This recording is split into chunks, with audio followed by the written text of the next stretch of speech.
Hi guys, Dave Pinson here, Philippine Bible Ministries. Break my heart, Lord, with the things that break your heart. That's one of my favorite verses.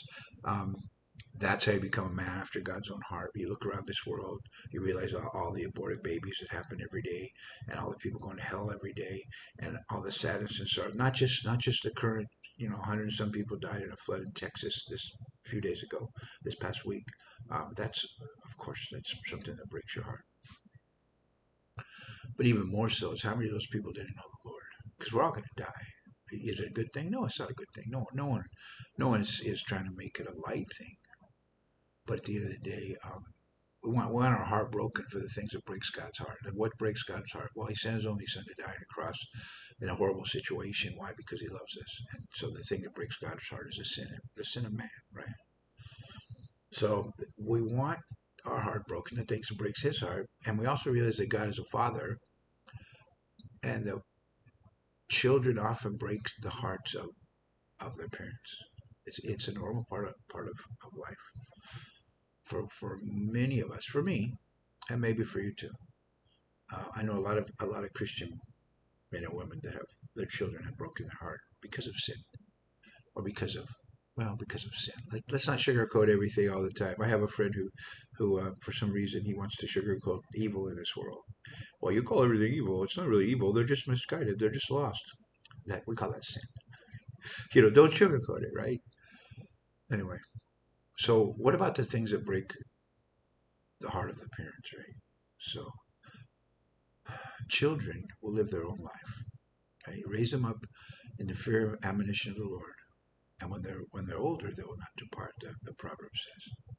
There's another proverb that says, "Raise them up, write it on their foreheads, teach them wherever you go, all day long. Teach them, tell them about God, tell them about His goodness, And so in those days, they used to tell them, this is what God did for us.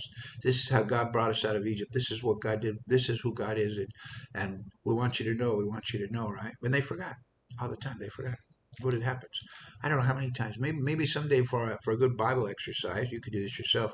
Go through the Old Testament and find out how many times the people forgot about God and turned on Him. How many times? How many times? How many times? Right?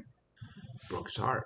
Broke his heart. It broke his heart. It broke Jesus' heart when He had to destroy Jerusalem. And He says, "Oh, Jerusalem, Jerusalem, I wish I could pick you up as a mother hen picks up her chicks," because He knew they were going to be destroyed. That's something not talked about enough in church. I think is 70 A.D. It's pivotal. That was the end of the last days of an era that's passed. But yeah, it broke his heart. It breaks his heart when they disobey you. It breaks their heart when you don't listen to them. You try to tell them, do this, because this is good for you and this will protect you, and then they don't do it, or they fall away. And why do they fall away? Well, we've talked about this before, but there's lots of reasons that kids fall away. Or sometimes, in my case, they never had a chance to fall away from. Right. So first before I forget, let's go back to that proverb because I want to clean that up for us, and then we'll see if I can remember to move forward with my little. By the way, I have a jet lag right now, so I can blame that instead of my sometimers if I forget what I'm talking about. So train a child in the way they will go, and when they're older, they will not depart. So most people I know that are in the church, they misuse that.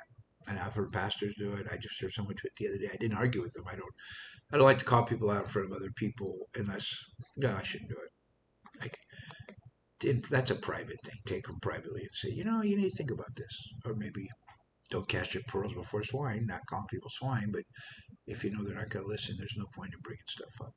But let's look at that for a minute.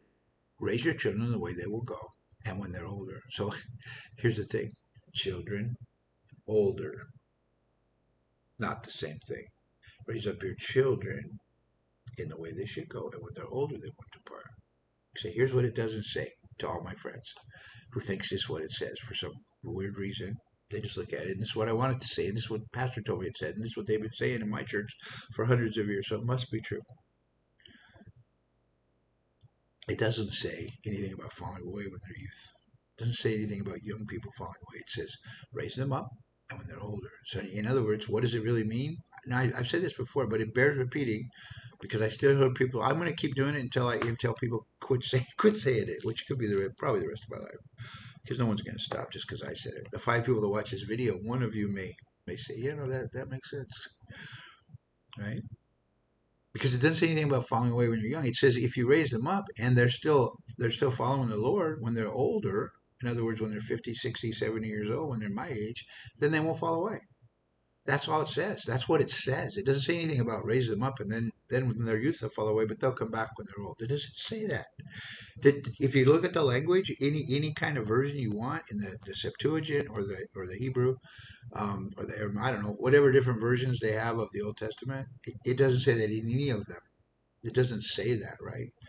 So when our children fall away, we don't really have a promise that they'll be back. We don't. Unless you're 90 years old and your child falls away when he's 60, then you have a promise that he won't fall away. So you don't even have a promise. It says nothing about coming back, right?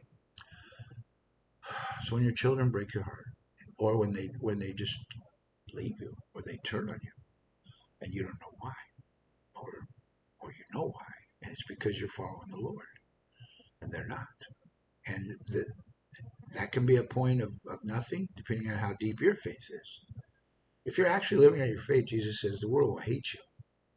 If your children are not following you, there's only two paths, guys. There's not like in that book, that movie, Birth of Art. I love that movie, by the way. I don't know why. For me, it's like a Christian idea, but most people that they're not Christians, the guys who made it. But when when he's in the car, and the one guy says, "I gave my soul to the devil," and the other two says, "Well, we just got saved." And then the guy, I forgot his character's name. He says, "Well, I'm not attached. I forgot the word that he used. I'm neutral. I'm not attached." That's not how it works. There's no such thing. It doesn't matter what you say. In other words, we don't create reality. Well, I belong to the devil. Well, I belong to this church over here. Well, I belong to this church. Well, you don't. You belong to Jesus, or you belong to the devil, more or less. Not to say belong to him, to be honest with you, because he doesn't get ownership of you in the end. That's another thing people don't understand. We don't need to go down that road. That could take forever. But he definitely wants to destroy your soul. So you're either going to damnation or you're going to hell. Now you may switch and go to him. I'm not saying that. So it's not like it's a road set in stone, right? So you can't just be neutral on it. You can't just treat people in your life that are in unrepentant sin as if it's not important and just blow it off. I mean, there's also a time to tell people, and there's a time not to. So that's why you need that Holy Spirit living inside of you, giving you the check. Now's the time to talk to them. I usually wait till someone's close to death if I have an opportunity. And if I don't, I just love on them until I feel it's the right time. And what I usually wait for is, to be honest with you, what Jesus waited for is for them to come back and ask. If you notice the disciples, he taught them in parables almost until the very end of his ministry. And then they said, "Now we understand, you're speaking plainly." But he never did before. And it used to irritate me. And now I have a different take. It used to irritate me that he didn't tell them the truth, um, or he told them like a convoluted way. Whenever they asked him a question, a lot of times he wouldn't even answer the question. He'd just go tell a parable or something. It's like, no, that's not the question, Jesus. Are you deaf? Did you understand what I'm saying? And it used to irritate me. Like, why does he do that? And then I realized he says, "Well, I speak in parables so that people will not understand unless they want to." And so that's the whole point of that. So I don't know how I got off on that, but at the end of the day, if your children fall away, it breaks your heart. Oh, I know what I was going to say. So Jesus said, if you follow me, then you will lose part of your family. You will lose. It says, what does it say? Mothers against daughters, fathers against sons, brothers and sisters against each other. Why? Because you can't follow God and the world. A lot of Christians try. They have the nice homes. They're millionaires. They have all this stuff, and they say, "Well, Jesus got my back. Whatever I do, I'm still rich and famous, but He's got my back." Well, that's not how it works. If He has your back, He's in the wrong position. He's supposed to be in front of you. By the way, but yeah. So children will break your heart if that happens, right? And that happens. It happened to me.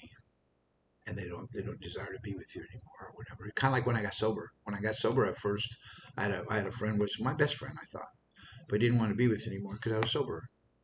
Right? So when you change your whole heart and your whole life, then people that and I still have people that I see, family members that I don't know what their walk is. I know some of them have none, some of them have a little bit, and I still like to see them, and we still are, we love each other, right?